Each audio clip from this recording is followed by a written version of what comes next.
এই মুহূর্তে সবচেয়ে বড় খবর এইচডি লাইভ 24/7 এ Tabung ni bishingo joto ni shalai ko khotuma HT Live 24/7 इस वक्त की सबसे बड़ी खबर Breaking news now on HD Live 24/7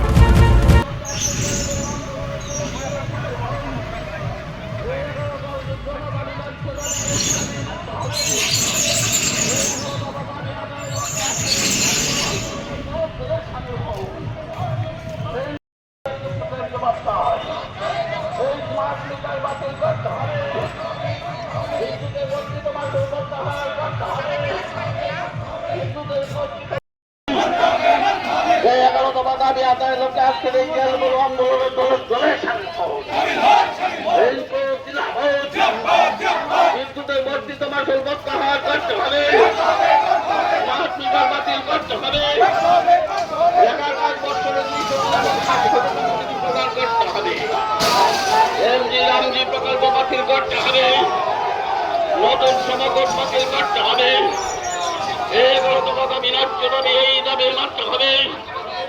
কৃষকের ফসলের ন্যায্য মূল্য দিতে হবে, কৃষকের ফসলের ন্যায্য মূল্য দিতে হবে, 11 দফা দাবি ন্যায্য দাবি এই দাবি মানতে হবে। 11 দফা দাবি আদায় লক্ষ্যে আজকের এই জেল বড় আন্দোলনে দলে সামিল হন। 4টি গণসংগঠনের ডাকে আজকের এই জেল বড় আন্দোলনে দলে সামিল হন। রেনকোট জিন্দাবাদ, রেনকোট জিন্দাবাদ। 11 দফা দাবি ন্যায্য দাবি এই দাবি মানতে হবে, 11 দফা দাবি ন্যায্য দাবি এই দাবি মানতে হবে। 11 দফা দাবি এই জেল বড় আন্দোলনে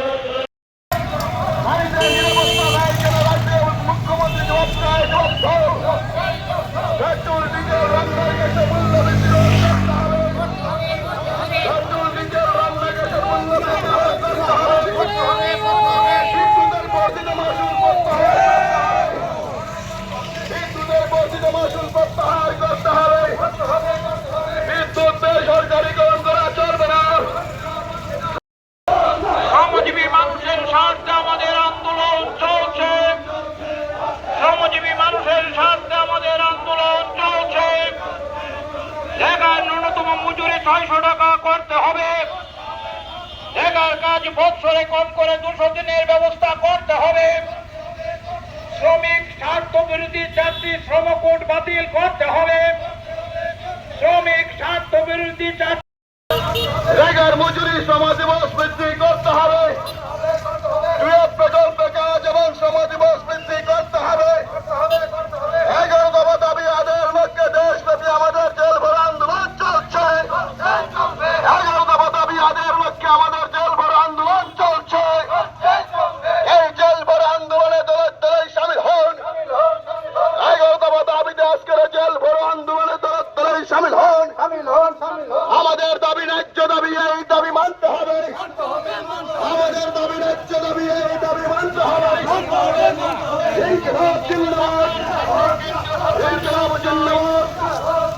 শ্রমিক কিষাণ সংগঠন সৃষ্টিকার সাথে কেন্দ্রীয় সরকার জবাব চায়, এই জবাব তোমাদের দিতে হবে। নীতির বিরুদ্ধে, কেন্দ্রীয় সরকারের জনস্বার্থ বিরোধী নীতির বিরুদ্ধে এর প্রতিবাদে সারা দেশব্যাপী আমাদের এই আন্দোলন চলছে। কেন্দ্রীয় সরকারের জনস্বার্থ বিরোধী নীতির প্রতিবাদে সারা দেশব্যাপী আমাদের আন্দোলন চলছে। ইনকিলাব জিন্দাবাদ।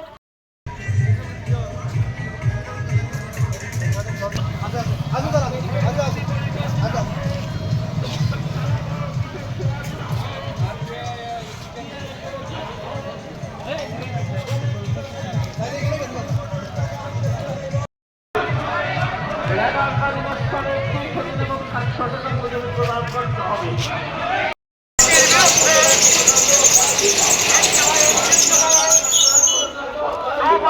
নিত্য প্রয়োজনীয় দ্রব্যের মূল্য বৃদ্ধি করতে কার সাথে মোদী সরকার জবাব চায়। পেট্রোল পণ্যের মূল্য বৃদ্ধি করছে কেন মোদী সরকার জবাব চায়। এই জবাব তোমাদের দিতে হবে, নইলে এই সংগ্রাম না। এটা ভারতবর্ষের শ্রমজীবী অংশের মানুষ, কৃষিজীবী অংশের মানুষ, দিনমজুর, খ্যাত মজুর, তাদের দাবি। এটা সিপিআইএমের দাবি নয়, আন্দোলন নয়। আমাদের দাবি হচ্ছে আজকে আমরা কি দেখছি গোটা দেশের মধ্যে এবং এর সাথে আমাদের রাজ্যে শ্রমজীবী মানুষের কাজ নাই, তাদের জনজীবনে কোনো নিরাপত্তা নাই। আমরা দাবি তুলছি অসংগঠিত শ্রমিক তাদের কাজের ব্যবস্থা যেমন করতে হবে।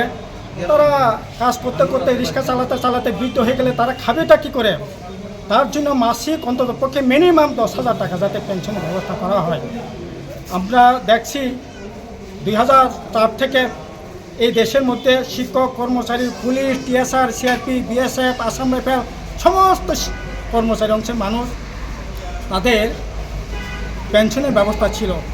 কিন্তু এই নরেন্দ্র মোদী আসার পর থেকে আমরা দেখছি, এটা এর আগেও যদি শুরু হয়েছে আমাদের রাজ্যে, আমরা দেখছি 2018 পর যারা চাকরিতে জয়েন করবে তাদের কোনো ধরনের পেনশন থাকছে না। এমএলএর জন্য পেনশন থাকতে পারে, এমপির জন্য পেনশন থাকতে পারে, প্রধানমন্ত্রীর জন্য স্পেশাল পেনশনের ব্যবস্থা থাকতে পারে। শিক্ষক, কর্মচারী, আরক্ষী দপ্তরের কর্মী যারা আছেন তাদের পেনশনের ব্যবস্থা থাকবে না কেন? তাই আমরা দাবি তুলছি পুরনো যে পেনশন ব্যবস্থা এটাকে পুনরায় চালু করার ব্যবস্থা করা হোক। এখানকার শ্রমজীবী অংশের মানুষ যারা রেগা সহ বিভিন্ন কাজে করে জীবিকা নির্বাহ করতেন তাদের কাজের ব্যবস্থা অন্ততপক্ষে মিনিমাম 200 দিনের কাজের ব্যবস্থা করা হোক, অন্ততপক্ষে 800 টাকা তার দৈনিক মজুরির ব্যবস্থা করা হোক। এই দাবিগুলো নিয়ে এবং এডিসিতে আমরা বলছি 125তম সংবিধান সংশোধনী বিল পাস করো। 2019-20 থেকে এগুলি পেন্ডিং আছে। কত আইন এর মধ্যে 1 কোটি 1.5 কোটি আদিবাসী অংশের মানুষ উত্তর পূর্বাঞ্চলে 10টা জেলা পরিষদের জন্য এই এডিসিকে ক্ষমতা বৃদ্ধি করে এমপাওয়ারমেন্ট করে তাদের আর্থসামাজিক উন্নতি করবার জন্য এটা অনেক পরীক্ষা নিরীক্ষার পর বিল পেশ হয়েছে। কিন্তু এই বিল এখনও অমিত শাহর টেবলে এটা পড়ে আসে। কেন এটা হবে? তাই আমাদের দাবি হচ্ছে এডিসিকে, শুধু ত্রিপুরার এডিসি নয়, গোটা উত্তর পূর্বাঞ্চলে 10টা এডিসি আছে, তাদের যে ক্ষমতা বৃদ্ধি করবার জন্য যে লড়াই এটা চলছে, যেটা পেন্ডিং আছে এটা অতি সত্বর পাস করানোর ব্যবস্থা করা হোক। এই সমস্ত দাবিগুলি নিয়েই আমাদের এখন শ্রমকোট বাতিল সরকার দাবি করছি আমরা। এখন শ্রমিকদের শিল্প কারখানায় বা যে কোনো প্রতিষ্ঠানে কাজ করতে গেলে পরে কত লড়াই সংগ্রাম করে 8 ঘন্টা কাজ, 8 ঘন্টা বিনোদন, 1 ঘন্টা পরিশ্রমের মানে রেস্টের জন্য বলা হয়েছে।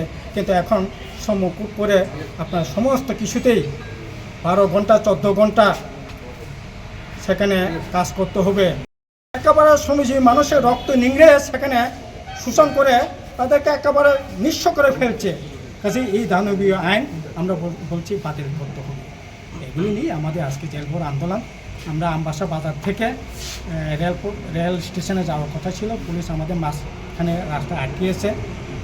ওনারা আমাদেরকে গ্রেপ্তার করে এখন অস্থায়ী আমবাসা টাউন হলে সেখানে অস্থায়ী জেলখানা করেছে, সেখানে আমাদের রাখা হয়েছে। তবে আমাদের এই আন্দোলন জেলখানে আটকে রাখে আমাদেরকে এই আটকে রাখা যাবে না। আমাদের লড়াই চলবে যতক্ষণ না পর্যন্ত শ্রমজীবী অংশের মানুষ, শিক্ষক, কর্মচারী, দেশের